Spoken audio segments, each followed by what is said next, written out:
नमस्कार, यो हो कार्यक्रम एंगल 360 र म हुँ केशर कार्की। यो कार्यक्रम तपाईले स्पेस 4K टेलिभिजन सहित युट्युब र फेसबुकमा समेत हेर्न सक्नुहुनेछ।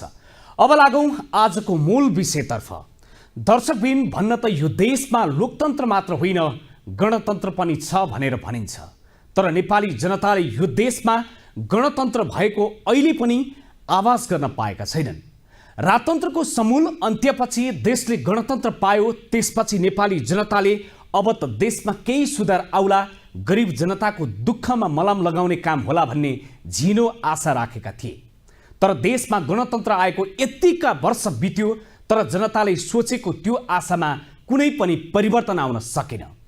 गणतन्त्रमा सबै कुरा ठिकठाक रूपमा चल्नु पर्ने थियो, तर सत्तामा आसीन हुने शासक वर्गहरूबाट त्यो गणतन्त्रलाई चलाउने खास मेकानिजमको तौर तरिका ठीक हुन नसक्दा देश यो अवस्थामा पुगेको कुरा ध्रुव सत्य नै हो।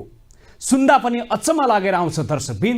संघीय लोकतान्त्रिक गणतन्त्र संस्थागत हुनुपर्ने समयमा अहिले पनि केवल छाडातन्त्र, लुटतन्त्र, भद्रगोल तन्त्रको घेराबन्दीमा छ।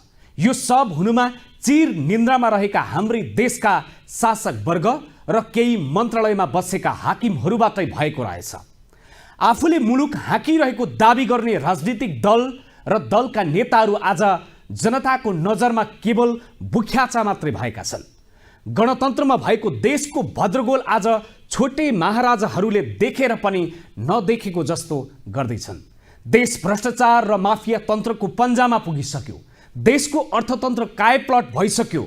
भूमाफियादेखि शैक्षिक माफियाको बिगबिगी छ, तर राज्य अहिले पनि जवाबदेही बन्न सक्दैन। प्रतिशोधको राजनीतिले देश समुन्नत कदापि बन्न सक्दैन भन्ने नेताहरूलाई सामान्य जानकारी समेत नभएको जस्तो देखियो। अहिले देशमा सबैभन्दा ठुलो गम्भीर विषय भनेको शिक्षा माफिया र भूमाफियाको गिरो नै प्रमुख देखिएका छन्। देश र जनतालाई गुमराहमा राखेर देशको शिक्षा नीति सुधार्छु भनेर भित्रै धमिराले काठ सखाप पारेको शैलीमा शिक्षा क्षेत्र सखाप पार्ने तत्त्वहरू नै सिंहदरबारमा बसेर शासन चलाइरहेका छन्। अनि कहाँबाट सुधार आउँछ? शिक्षा क्षेत्रमा सुधार गर्नुपर्ने ठाउँमा बसेका अधिकांश कर्मचारीहरू केवल 10-5 को ड्युटी पचाउने लाइनमा देखिएका छन्। मन्त्री भनेको त केही समयका लागि राजनीतिक भागबण्डामा मन्त्रालयमा आउने मात्रै हुन्, तर यो देशको सिस्टम हाँक्ने भनेको त कर्मचारीहरूकै मुख्य जिम्मेवारी हुनुपर्ने थियो। तर त्यही सिंहदरबारमा बसेका केही कर्मचारीको गैर जिम्मेवारपनले आज विदेशधारी नाम कलेजले बबन्डर मचाइरहेका छन्। कर्मचारीकै कारण देशमा माफिया तन्त्र हावी भएको छ। माफियाको प्रत्यक्ष निर्देशनमा सरकारका प्रधानमन्त्रीदेखि मन्त्री र सचिवहरूले काम गरिरहेका छन्। माफिया तन्त्रलाई सरकारले समेत पाखा लगाउन सकेको छैन। माफिया तन्त्रलाई सधैँको लागि निमिट्यान्न पार्ने भन्दा पनि माफियाबाट कसरी करोडौं असुल्ने भन्ने विषयमा सरकारवालाहरू लागि परेको देखिन्छ। नभए नेपाली जनताका छोराछोरी ठगिँदा समेत सरकार किन टुलु हेरेर बसेको छ? हेर्नुहोस् यो रिपोर्ट। विदेशी डिग्री र विदेशी शिक्षाको नाममा जनताको ढाड सेक्ने काम शैक्षिक माफियाहरूले वर्षौंदेखि निर्वाध रूपमा चलाइरहेका छन्। सरकारी तथ्याङ्क अनुसार नेपालमा आफूलाई विदेशी मान्यता प्राप्त कलेज भन्न रुचाउनेको संख्या 87 हाराहारीमा छन्।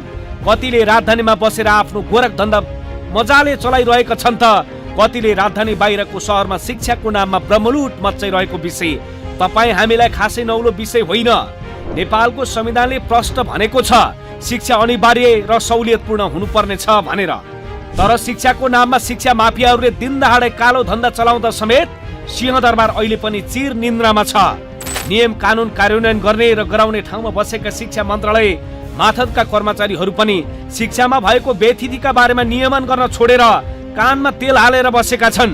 विदेशी सम्बन्ध लिएका अधिकांश कलेज नेपालको शिक्षा निर्देशिका 2059 विपरीत सञ्चालन भइरहँदा समेत शिक्षा मन्त्रालय बेखबर जस्तै बन्नु आफैमा दुःखद पक्ष हो। सोझा साझा नेपाली जनताका छोराछोरीलाई ललिपप देखाएर करोडमा होइन अरबौं रकम लुट्दा समेत मन्त्रालय माथतको उच्च शिक्षा महाशाखा किन मौन भन्ने प्रश्न अहिले जटिल बन्दै गएको छ। के कर्मचारीको काम भनेको मन्त्रालयमा बसेर केवल 10-5 को जागिर मात्रै पचाउने हो कि उच्च शिक्षामा भइरहेको विकृति पनि नियमन गर्ने हो भनेर हामीले शिक्षा मन्त्रालयमा पुगेर प्रश्न गर्दा मन्त्रालयका कर्मचारीले यस्तो जवाफ दिए। यसो छ, कर्मचारीको सङ्ख्या त न्यून नै छ, कर्मचारीबाट मात्रै पनि नियमन हुन सक्दैन। फेरि कतिपय कुराहरू यति टेक्निकल एकाडेमिक किसिमका हुन्छन् कि हाम्रो कर्मचारीले मात्रै हेर्न अनुगमन गर्न सक्दैन। त्यसैले त हामीले यस सम्बन्धमा चाहिँ विश्वविद्यालयका प्राध्यापकहरूसँग समेत सम्मिलित भएको समिति पनि गठन गरेका छौँ। उहाँहरू मार्फत पनि समयसँग अनुगमन गर्ने गरेका छौँ। यो शिक्षा विज्ञान तथा प्रविधि मन्त्रालयले दर्जनौं मन्त्री पायो, तर विडम्बना विदेशी विश्वविद्यालयसँग सम्बन्ध लिएका 87 वटा कलेजको नियमन गर्ने उच्च शिक्षा महाशाखाले अझै पनि 2 जना भन्दा बढी कर्मचारी पाएको रहेनछ। अब त मन्त्रालयको मन्त्रीलाई पनि लाज लाग्नु पर्ने हो। फितलो अनुगमन र निकम्ब राज्य सत्ताको गतिलो उदाहरण यो भन्दा अर्को के नै हुन सक्ला र? अब वर्षभरिमा कतिचोटि अनुगमन जानुपर्ने हो हैन, र अघि भने जस्तो अनुगमनको परिधि के हो हैन, अनि 2 जना जुन अनुगमनमा त्यो महाशाखै बना पनि त्यो महाशाखामा कस्तो व्यक्ति जान्छ त? लोकसेवा पास गर्ने बित्तिकै उच्च शिक्षा अनुगमन गर्न जान आउँछ त? त्यो पनि अर्को कुरा हो।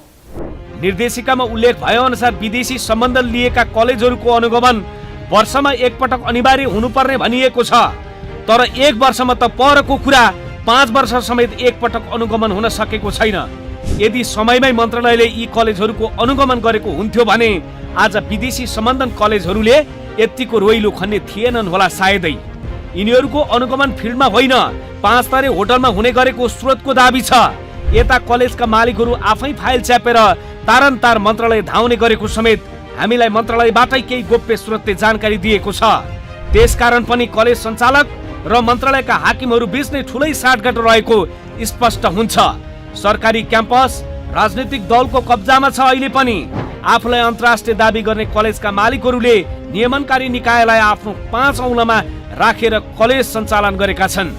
नियमनकारी निकाय नै माफियाहरूको दलदलमा परेपछि विदेशधारी कलेजमा कसरी हुन्छ गुणस्तरीय शिक्षा? यो अहिलेको मूल विषय बनेको छ।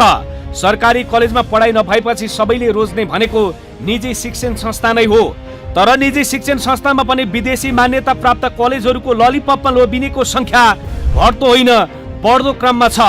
नेपालमा विदेशबाट सम्बन्ध लिएर सञ्चालित अधिकांश शिक्षण संस्थाहरू विदेशमा तल्लो स्तरको विश्वविद्यालयसँग सम्बन्ध लिएर नेपालमा A ग्रेडको कलेज दाबी गर्नेहरू पनि दर्जनौं छन्।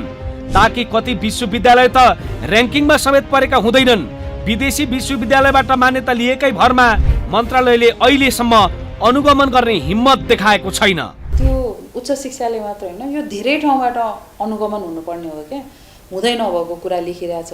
यहाँ चाहिँ नि उता चाहिँ नि 1 कोठाको विश्वविद्यालय, अनि यहाँ आएर चाहिँ कति न म उताको सबभन्दा प्रख्यात विश्वविद्यालय भनेर त्यो एडभर्टाइज त्यो विज्ञापन गर्न पाउँछ त? पाइँदैन नि होइन। अनि त्यसपछि दोस्रो तपाईँले भनेको एकदम सही हो, त्यसमा क्वालिटी के भइरहेछ? त्यहाँबाट त्यही त अनुगमन भनेको के को लागि के? टेबल कुर्सी गर्न जाने त अनुगमन भएन नि। हरेक विद्यार्थीको एउटा सपना हुन्छ स्वदेशमै रोजगारमूलक शिक्षा लिने र भविष्य सुनिश्चित गर्ने, जुन मुलुकको डिग्री लिँदा बेरोजगार भएर बस्न नपरोस्। आफ्नो छोराछोरीको सपना पूरा गर्न आमा बाबुले पनि भए आफ्नै सम्पत्तिले पढाउने नभए ऋण खोजेर भए पनि राम्रो शिक्षा दिने रहर सबैलाई हुन्छ। सरकारी कलेजमा गुणस्तरीय शिक्षा भएन भनेर विदेशबाट सम्बन्ध लिएका कलेजको सहारामा पुग्दा धेरैको उठीबास लागेको छ। विदेशबाट सम्बन्ध लिएका कलेजहरूको काम पढाउने भन्दा पनि कामदार उत्पादन गर्ने हो भन्दा खासै फरक पर्दैन। हात्तीको देखाउने दाँत र चपाउने दाँत फरक हुन्छ भने जस्तै नाम कलेजको भए पनि यिनीहरूको दक्ष जनशक्ति उत्पादन गरेर युवा विदेश पैठारी गर्ने काम गर्दै आएका छन्। नेपालको राज्य सत्ता नै दलाल पुँजीपतिहरूको अनुकूल हुने राज्य सत्ता भइसकेपछि के भयो त भन्दाखेरि शिक्षामा दलाली सुरु भयो। अब विद्यालयहरूले के गर्न थाले भन्दाखेरि विद्यार्थी उत्पादन गर्ने होइन, विद्यालयहरूले के गर्न थाले त भन्दाखेरि विदेशमा काम लाग्ने एउटा चाहिँ कामदार उत्पादन गरिदिने। उनीहरू हाम्रो यहाँ देशमा काम लाग्ने शिक्षाभन्दा पनि अझ बढी अन्तर्राष्ट्रिय जगतमा अहिले चाहिँ के भइरहेको छ भन्दाखेरि त्यहाँ श्रममा ठुलो सङ्कट छ, श्रम बजारमा भने श्रमिकको रूपमा चाहिँ यहाँका उत्पादन गरिदिने, यहीँबाट विदेश पठाउने, सँगसँगै के त कन्सल्टेन्सी पनि आफै चलाइदिने। तिनीहरूलाई सुरुदेखि नै के त भन्दाखेरि तपाईँहरूले यहाँ पढ्नुहोस्, तपाईँहरू विदेश जाने सबै कुरा ग्यारेन्टी हामी लिन्छौँ भनेर त्यो एउटा ट्रेन्ड देखाएको छ। यसलाई चाहिँ सरकारले एकदम सिरियसली नियमन गरिएन भने यी विद्यालयहरू नै भोलि के हुन्छ भन्दा नेपालको युवाहरू पलायन हुने, यो यहाँका विद्यार्थीहरू वृत्तिने चाहिँ वृत्तिनको लागि यस्तो यस्तो खालको नियमहरूले, यस्तो खालको प्रावधानहरूले त्यस्तो बाटो खोल्न सक्छ। व्यापार मौलाउँदै गएपछि राज्य सत्तामा बस्ने मन्त्री प्रधानमन्त्रीसँग माफियाहरूले राम्रै साँठगाँठ गरेका छन्। उच्च शिक्षा भनेको ज्ञान उत्पादन गर्ने थलो हुनुपर्ने थियो, तर व्यवहारमा त्यो लागू हुन सकेन। नेपालका शिक्षण संस्थामा चरम राजनीति र विदेशी शिक्षण संस्थामा पैसा छाप्ने काम बाहेक शिक्षा क्षेत्रमा अरू खासै प्रगति भएको देखिँदैन। शिक्षा क्षेत्रमा भएको विकृतिमा धार लगाउने मुख्य जिम्मेवारी भनेको शिक्षा मन्त्रालयकै हो। तर शिक्षा मन्त्रालयमा बसेर काम गर्ने केही खराब कर्मचारीका कारण आज यो देशले दुर्दशा भोग्न बाध्य हुनु परेको छ। मन्त्री त केही दिनको पाहुना मात्र हुन्, तर शिक्षामा भएको विकृति सुधार गर्ने मुख्य जिम्मेवारी त कर्मचारीकै हो। संविधानमै समाजवाद उन्मुख लेखेको शिक्षामा सेवाको भावना होइन, नाफाखोरीको लुट तन्त्र छ। यहाँ कक्षा 1 मा भर्ना भएका विद्यार्थीहरू मध्ये 12 कक्षासम्म पुग्दा 83% विद्यालय छोड्छन् अनि 12 पछि पढ्ने विद्यार्थीहरू पनि विदेशी सम्बन्ध लिएको कलेजहरूको पन्जामा पुग्ने गरेको तीतो यथार्थ तपाईँ हाम्रो सामु जगजाहेर रहेछ। नेपालसँगै विकासको यात्रा सुरु गरेका दक्षिण कोरिया, मलेसिया, सिङ्गापुर, चीन लगायत मुलुकले तीव्र गतिमा विकास गरे। सन् 1960 ताका ती देश र नेपालको प्रति व्यक्ति आय झन्डै उस्ता उस्तै थियो। शासन प्रणाली पनि पञ्चायती व्यवस्था थियो। ती देश आर्थिक विकास र समृद्धिमा लम्के। नेपाल कछुवाको गतिमा छ आज पनि। त्यसको प्रमुख कारण भनेको शिक्षामा भएको व्यापारीकरण र कालो बजारी नै हो। हामी थप प्रसङ्गसहित आउने नै छौँ एकैछिनको ब्रेकपछि।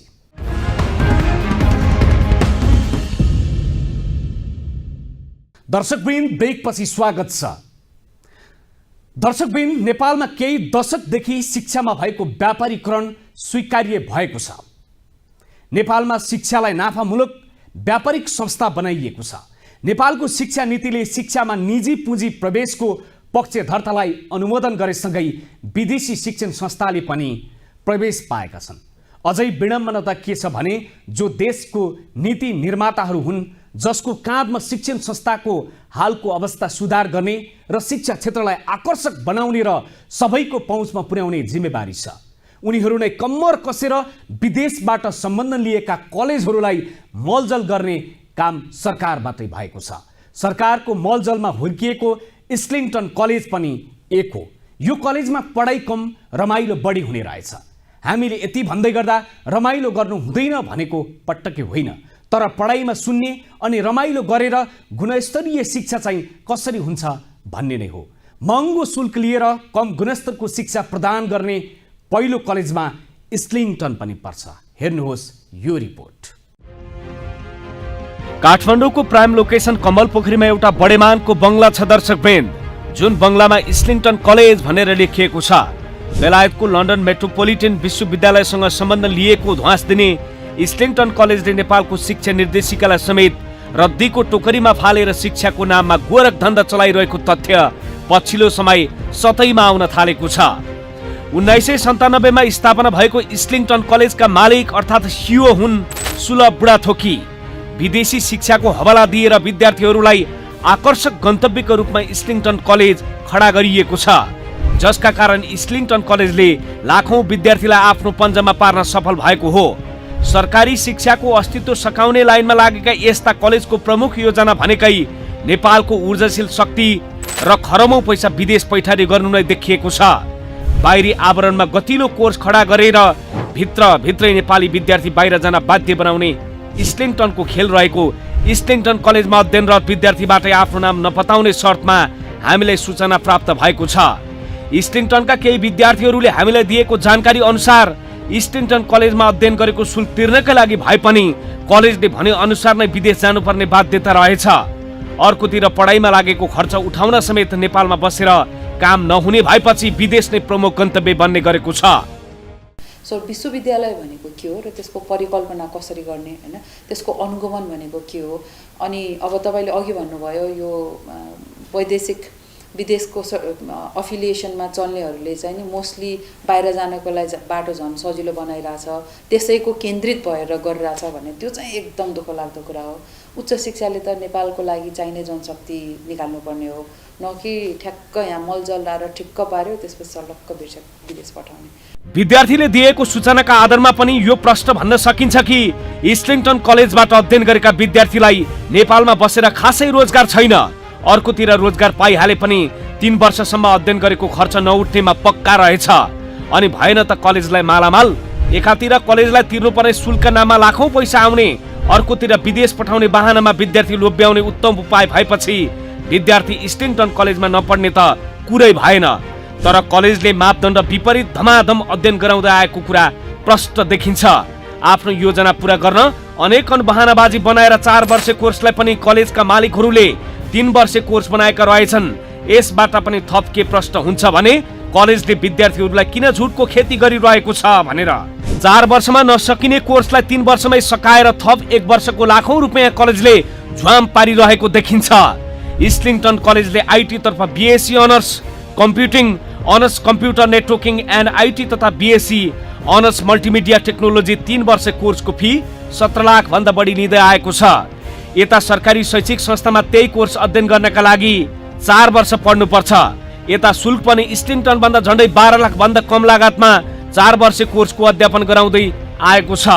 यसरी सरकारी र विदेशी सम्बन्ध लिएका कलेजबाटै नेपालको शिक्षा प्रणाली 2 कित्तामा विभाजन भइसकेको छ भन्ने कुरा ऐना जस्तै छर्लङ्ग छ।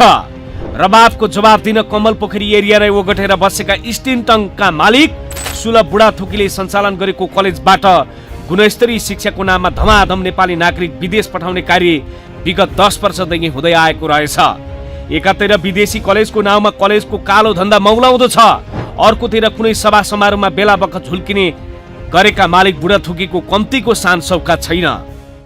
1 वर्षभरि खायो खायो खायो खायो त्यो ठुस्नी भन्छन् नि, खायो अनि 1 वर्ष त्यो खाएको सबै कुराहरू 3 वर्ष गएर एक्जाम हलमा गएर बमिट गर्ने गरेर जसले जति धेरै बमिट गर्न सक्यो त्यति नम्बर आउने। यो चाहिँ असेसमेन्टको फेलियर मोडल हो। विदेशी शिक्षाका नाममा नेपाली जनताको ढाड सेक्न बानी परेका बुढाथोकीले सञ्चालन गरेको कलेजमा जति नै गुणस्तरको शिक्षा अध्ययन अध्यापन हुने भए पनि वास्तवमै त्यो गैर कानुनी प्रक्रियाबाट भइरहेको छ भन्ने बुझिएको छ।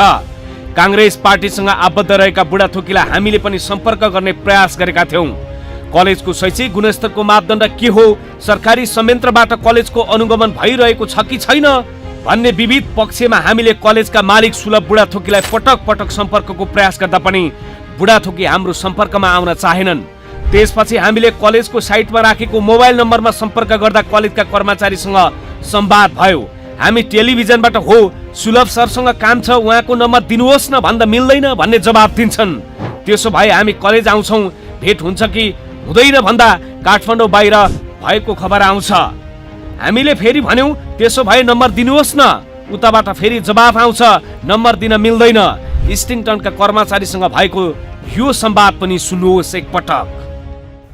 सरको नम्बर दिन मिल्दैन सर, अनि सर लाग्दैन, त्यसमाथि सर यता कलेजमा हुनुहुँदा नि हुनुहुँदैन, आउट अफ भ्याली जानु भएको छ जस्तो लाग्यो, त्यही कारणले हो के। नेपालको शिक्षा क्षेत्रमा पछिल्लो समय शैक्षिक माफियाहरू कम्मर कसेर लागि परेका छन्। सरकारी शिक्षा प्रणाली ध्वस्त बनाउन सकिन्छ कि भनेर। यो सब हुनुमा शिक्षा मन्त्रालयमा बसेका तालुकदारहरूको कमजोरीको फाइदा हो भन्नेमा कुनै दुई मत छैन। यदि त्यसो होइन भने नेपालको शिक्षा निर्देशिका 2059 को परिच्छेद 4 मा निरीक्षण तथा अनुगमनको 2 नम्बरमा प्रष्ट भनिएको छ, शिक्षण संस्थाहरूको शैक्षिक स्तर र अन्य कार्यक्रमको निरीक्षण तथा अनुगमन गर्ने गठित विशेष उपसमितिले वर्षमा 1 पटक सम्बन्धित शिक्षण संस्थाको निरीक्षण गरी समिति समक्ष प्रतिवेदन पेश गर्नुपर्छ भनेर। त्यस्तै निर्देशिकाको अर्को बटम लाइनमा प्रष्ट भनिएको छ, मन्त्रालयको दफा 8 को उपदफा 1 बमोजिमको सूचीमा रहेको विज्ञ समेत संलग्न रहेको टोलीले सञ्चालनमा रहेको शिक्षण संस्थाको जुनसुकै बखत पनि अनुगमन गराउन सक्नेछ। यता अन्तिमको 9 नम्बरको बुँदामा भनिएको छ, माथि जुनसुकै कुरा लेखिएको भए तापनि आफ्ना विशेषज्ञ कर्मचारीलाई जुनसुकै बखत पनि मन्त्रालयले अनुगमनका लागि खटाउन सक्नेछ। शिक्षा निर्देशिकामा जे सुकै भए तापनि यो कलेजलाई निर्देशिकाले छोएको छैन। व्यापार गर्न पाए पुग्यो। सरकारी निकाय मौन बस्दा सबैभन्दा बढी फाइदा इस्लिङटन कलेजलाई भइरहेको छ। सरकारी संयन्त्र चुप बस्दा एउटै विद्यार्थी पढाएको यो कलेजले पद्म कन्याले भन्दा 10 लाख रुपियाँ बढी शुल्क असुल्ने रहेछ। जुन किसिमको पैसाको आर्थिक रूपमा चलखेल भएर शिक्षालाई चाहिँ एउटा व्यापारीको कब्जामा व्यापारीकरण गर्ने जुन कुरा हुँदैछ, यसले के देखाउँछ भने शिक्षामा एक किसिमको मान्छेको एक किसिमको वर्गको चाहिँ अधीनमा राख्ने र त्यो वर्गलाई मात्रै पक्षपोषण गर्ने देखिन्छ। त्यसका साथसाथै यो अहिलेको ब्युरोक्रेट जुन हाम्रो कर्मचारी संयन्त्र छ, त्यो संयन्त्रले पनि अहिले चाहिँ शिक्षा मन्त्रालय अन्तर्गतका संयन्त्रले पनि त्यस्ता अपारदर्शी ढङ्गले निर्माण भएका संस्थाहरू, खोलिएका संस्थाहरूलाई चाहिँ अहिले मलजल गरेर उनीहरूलाई नि प्रमोट गर्ने काम भइरहेको छ। मन्त्रालयमा रहेको उच्च शिक्षा महाशाखाको प्रमुख काम भनेको विदेशी सम्बन्ध लिएका कलेजहरूको अनुगमन गर्नु नै हो। अनुगमन गर्ने उच्च शिक्षा महाशाखा कमजोर हुनुको फाइदा यही इस्लिङटन कलेजले उठाइरहेको छ। सरकार र तालुकदार निकाय मौन बस्दा देशको शैक्षिक क्षेत्र अन्यल बन्दै गएको छ।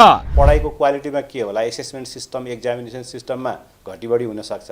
हाम्रो पनि राम्रो छ, हाम्रोभन्दा कमजोर भएका पनि केही होलान्, तर हाम्रोभन्दा राम्रो भएका पनि केही होलान्। त्यसैले सबैलाई एकै डालोमा राख्न त मिल्दैन। अब लो क्वालिटी भएकाहरूलाई हाई क्वालिटी आउनलाई हामीले चाहिँ भन्ने हो, मोनिटरिङको मेकानिजम तपाईँले भने जस्तो अलिकति बलियो बनाउनु पर्ने हुन्छ। त्यसमा हाम्रो केही ल्याप्सेसहरू त छ। अब सरकारले विदेशीधारी कलेजहरूलाई बेलैमा लगाम लगाउने समय आएको छ। त्यसो त नेपालको निजी शिक्षा क्षेत्रलाई सरकारले समयमै लगाम नलगाउने हो भने एक दिन नेपालको सरकारी शिक्षा प्रणाली नै विदेशीकरण नहोला भन्न सकिन्न। संविधानको प्रस्तावनामै समाजवाद लेखिएको छ दर्शकबिन, तर विचारधारा व्यवहारमा लागू हुन सकेको छैन। भविष्यमा पनि लागू हुने सम्भावना न्यून छ। शिक्षा यस्तो सेवा हो जुन प्रत्येक राज्यले आफ्ना नागरिकलाई उपलब्ध गराउन उत्तरदायी हुनुपर्छ। लोकतान्त्रिक मूल्य र नैतिकता राम्रो शिक्षाबाट प्राप्त हुन्छ। निजी शिक्षाले यो मूल्य र नैतिकता सिकाउँदैन, किनकि उनीहरूको उद्देश्य भनेको नाफा कमाउने मात्रै हुन्छ। नाफा कमाउन केन्द्रित शिक्षण संस्थाबाट नैतिक ज्ञान पाउन मुस्किल नै पर्छ। सर्वप्रथम त हामीले विश्वविद्यालय शिक्षाको महत्त्व बोध गर्नुपर्ने हुन्छ, जुन विदेशी सम्बन्ध लिएको कलेज इस्लिङटनबाट पाउन निकै मुस्किल पर्छ। हामी थप प्रसङ्गसहित आउने नै छौँ, थप ब्रेकपछि।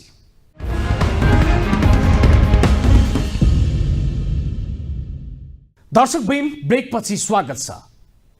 चिनिया भाषामा एउटा भनाइ प्रसिद्ध छ दर्शकबिन, 2 वर्षे योजना छ भने धान लगाऊ, 10 वर्षे योजना छ भने बोट बिरुवा रोप, अनि 100 वर्षको योजना छ भने शिक्षा देऊ। चीनको राजनीतिक इतिहास हेर्दा नेपाल र भारतसँगै चीनको पनि राजनीतिक परिवर्तन भएको छ। भारतले सन् 1947मा ब्रिटिस उपनिवेशबाट छुटकारा पायो। त्यसको ठीक 2 वर्षपछि चीनमा पनि माओ त्से-तुङको नेतृत्वमा साम्यवादी शासन व्यवस्था फेरियो। यता सन् 1950मा नेपाली जनताले पनि जहानिया राणा शासनबाट मुक्ति पाए। कुनै बेला 2 छिमेकी मुलुकहरू भन्दा आर्थिक रूपमा सबल थियो नेपाल पनि, जहाँ खाना लगाउन कुनै दुःख थिएन नेपाल र नेपाली जनतालाई। यता त्यही गरिबीको भूमरीमा परेको चीनले अनिवार्य निशुल्क शिक्षा नीति बोकेर अघि बढ्यो, जुन देश आज 63 वर्षको पेरिफेरीमा विश्वको सबैभन्दा दोस्रो शक्तिशाली राष्ट्र बन्न पुगेको छ। विश्वका ठुला ठुला देश बनाउने सपना देखेका हाम्रा देशका छोटे राजा महाराजहरूलाई यो कुराले किन अलिकता पनि छुन सकेन। हाम्रो देशमा 2011, 2018, 2028, 2049, 2055 र 2059 लगायत पटक पटक शिक्षा आयोगहरू गठन भए, तर तिनका सुझाव र सिफारिसहरू पूर्ण रूपमा कार्यान्वयनमा आउन सकेनन्। आजै पनि बरु छिटो छिटो योजना बदल्ने प्रवृत्तिले नेपालको शिक्षा प्रणाली धराशयी बन्दै गएको छ दर्शकहरू। त्यसैको फाइदा उठाएर अहिले नेपालमा विदेशी सम्बन्धबाट खडा गरिएका कलेजहरू च्याउचरी स्थापित भएका छन्। एकातिर यस्ता कलेजबाट वार्षिक करोडौं नेपाली रकम विदेश पुगेको छ, अर्कोतिर देशको नौजवान ऊर्जाशील शक्ति र नेपाली रुपैयाँ समेत विदेश पलायन भइरहेको छ। यसको ज्वलन्त उदाहरण हेर्नुहोस् यो रिपोर्टमा। जनताले तिरेको कर खाएर राष्ट्र सेवक हुँ भन्ने माफियाले शिक्षामा व्यापारको चक्कर चलाउँदा करोड होइन अरबौं नेपाली रकम विदेशीको तथ्याङ्क सार्वजनिक भएको छ। यति धेरै रकम न नेपालको त्रिभुवन विश्वविद्यालयबाट बाहिरिएको छ, न त पोखरा विश्वविद्यालयबाट नै बाहिर पुगेको छ। एक वर्षमा मात्रै 1 अर्ब 30 करोड 56 लाख 91 हजार विदेशी सम्बन्धनको नाममा नेपाली पैसा विदेशीको सरकारी तथ्याङ्कले नै देखाएको छ। यति धेरै नेपाली रकम विदेशिँदा समेत सरकारले कर बापत जम्मा जम्मी 1 करोड 61 लाख 81 हजार राजस्व मात्र सङ्कलन गरेको छ। यसरी रातारात नेपाली रकम विदेश पुग्नाले अहिले नेपालको अर्थतन्त्रमा समेत नराम्रोसँग असर परेको छ। अर्कोतिर शैक्षिक माफियाहरूका लागि नेपाल शिक्षाको व्यापार गर्ने थलो नै भइसक्यो। त्यसकारण विदेशी विश्वविद्यालयले समेत नेपालमा कलेज सञ्चालनका लागि सहजै सम्बन्धन दिने गरेका छन् भन्ने स्पष्ट भएको छ।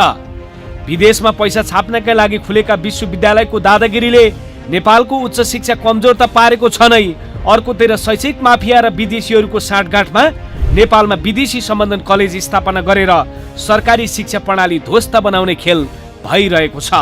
र अहिलेको सरकारलाई म के आह्वान गर्न चाहन्छु भने साँच्चीकै शिक्षामा सुधार गर्ने भने साँच्चीकै शिक्षालाई अलिकति गरिब जनताको छोराछोरीको एउटा शिक्षासँग जोड्ने हो भने विश्वविद्यालय नेपालमा धेरै विश्वविद्यालय छन्। नेपालकै विश्वविद्यालयसँग सम्बन्धन दिएर पनि यहाँको शिक्षालाई अगाडि बढाउन सकिन्छ। विदेशी विश्वविद्यालयबाट लिने सम्बन्धनले यहाँको विश्वविद्यालयलाई पनि तसनस बनाउने र शिक्षाको व्यापारीकरणलाई पनि झन् ठुलो ढङ्गले विकराल रूपमा चाहिँ लिएर जाने काम भइरहेको छ। विदेशधारी कलेजको धन्दा पनि नेपालमा दक्ष शक्ति उत्पादन गर्ने भन्दा केही वर्ष अध्यापन गराउने अनि विदेश नै पठाउने गरेको देखिएको छ। नेपालमा विदेशी नामधारी कलेजहरू स्थापना गरेर दक्ष जनशक्ति उत्पादन गर्ने र व्यावहारिक शिक्षामा पहुँच पुर्याउने ध्वास दिएर स्थापना भएका कलेजहरूको संख्या औँलामा भाँचेर गर्न सक्ने अवस्था छैन। यो वर्षमा मात्रै विदेशी सम्बन्धनबाट सञ्चालित कलेजहरूले कति रकम बाहिर पठाए अनि कुन कुन कलेजका नामबाट यति धेरै रकम बाहिरियो त हेर्नुहोस् यो सूची पनि। Number 1 Islington college 25 crore 69,87,000। Number 2 Herald college 18 crore 22,26,000। Number 3 Softwarica college 7 crore 43,55,000। Number 4 the British college 4 crore 36,19,000। Number 5 institute of international management science IMS college 4 crore 31 lakh. यी कलेजहरूले सम्बन्धनको शीर्षकमा मात्र यतिको धेरै रकम विदेश पठाएका छन्। यी मध्ये अन्य कलेजहरूले समेत नेपालबाट करोडौं रकम धमाधम विदेश पठाइरहेका छन्। यसरी नेपालको पैसा विभिन्न बहानामा नेपाल बाहिर जानुले नेपालको अर्थतन्त्रमा नराम्रो प्रभाव पारेको छ। त्यस अलावा यसले नेपालको दक्ष जनशक्ति पनि रातारात विदेशमा बेचिरहेको छ। त्यो मान्यता प्राप्तको नाममा नाम मात्र हेर्ने त सर्टिफिकेट मात्र हेर्ने ट्रेन्डलाई सरकारले र नियमनकारी निकायहरूले त्यो नियमन गर्नुपर्छ। र दोस्रो कुरा अहिले यो पछिल्लो समय त कस्तो भयो भने एकदम मान्यता प्राप्त हाम्रो स्कुलका विद्यालयहरू अथवा विश्वविद्यालयहरू त्यहाँका कलेजहरू बिस्तारै घट्दै गर्दै जाने र नामको आधारले मात्रै विद्यार्थीहरू त्यस्ता विदेशका एफिलिएसन लिएका स्कुलहरूमा कलेजहरूमा थुप्रिने ट्रेन्ड बढेको छ। यसलाई नियमन गर्ने हिसाबले कानुनलाई अलि बढी प्रभावकारी बनाउने र नियमनलाई एकदम धेरै अलि प्रभावकारी बनाउनु पनि देखिन्छ। तर सरकारको ध्यान भने केवल कुर्सीको लडाईँमा मात्रै छ। देश कुन हालतमा पुग्यो भन्ने हाम्रा देशका नेताहरूलाई अहिलेसम्म अत्तो पत्तो छैन। विदेशधारी कलेजको धन्दा भनेको पढाउने होइन रहेछ दर्शकहरू। विदेशधारी कलेजहरूको देखाउने दाँत मात्र हो भन्ने तथ्याङ्कले देखाउँछ। नेपालमा दक्ष जनशक्ति उत्पादन गर्ने र विदेश पठाउन कलेजका नाममा खोलिएका कन्सल्टेन्सी रहेछन् भन्दा खासै फरक नपर्ने भयो दर्शकहरू। केही वर्ष आफ्नो कलेजमा लगेर भाषा सिकाउने र बाहिर पठाउँदा समेत सरकारको ध्यान पुगेको छैन। विदेशी मान्यता प्राप्त कलेजहरूको कालो धन्दाको बारेमा हामी निरन्तर खुलासा गर्ने महाअभियानमा छौँ। शिक्षामा भइरहेको अनियमितता र व्यापारीकरणलाई जरैदेखि उखाल्ने हाम्रो प्रयास निरन्तर जारी रहनेछ।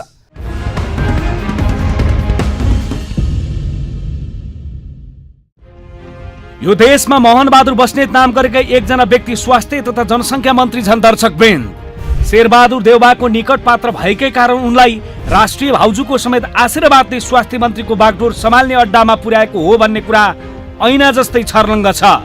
स्वास्थ्य मन्त्री बनेसँगै विभिन्न काण्डमा विवादित छवि बनाएका मन्त्री मोहन बहादुर बस्नेतको एकपछि अर्को काण्ड बाहिर आउने क्रम जारी छ। सूचना प्रविधि तथा सञ्चार मन्त्रालयको स्वाद पहिले नै चाकिसकेका मन्त्री बस्नेतले मन्त्री भएर मन्त्रालय प्रवेश गरेपछि के गर्न हुन्छ र के गर्न हुँदैन भन्ने कुराको भेउ पहिला नै थाहा पाइसकेका पात्र हुन्। सञ्चार मन्त्री हुँदा टेरामक्स काण्डमा यिनको मुख्य भूमिका भएको प्रमाण सामाजिक सञ्जालमा छरपष्ट भयो।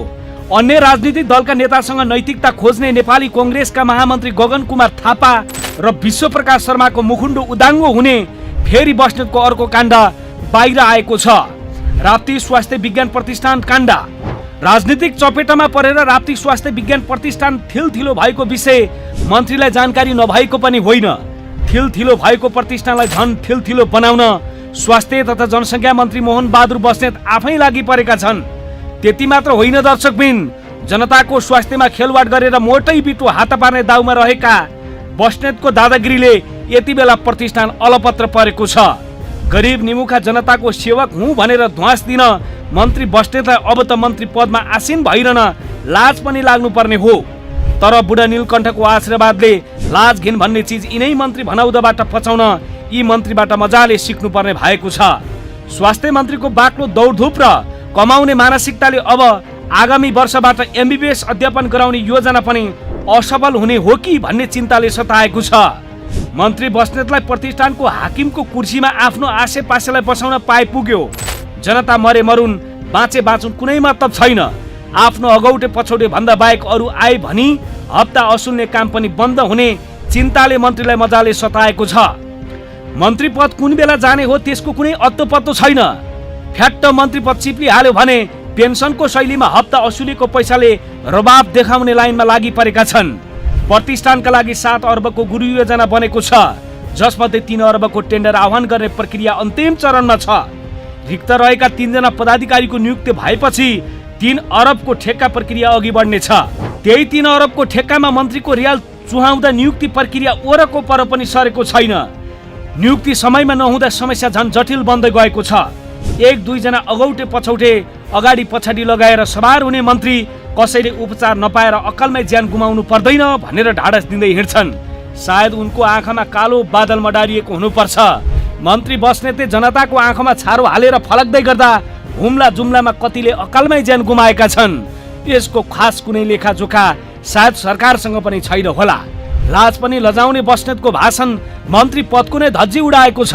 स्वास्थ्य क्षेत्रमा आमूल परिवर्तन गरे भनेर ध्वास दिने मन्त्रीको निधारमा पनि अब कालो दाग पोतिएको छ। आफ्नो निधारमा लागेको कालो दागलाई मेटाउन अब यिनले फेरि कुन प्रपञ्च रच्ने हुन् त्यो भने भविष्यले पक्कै देखाउनेछ।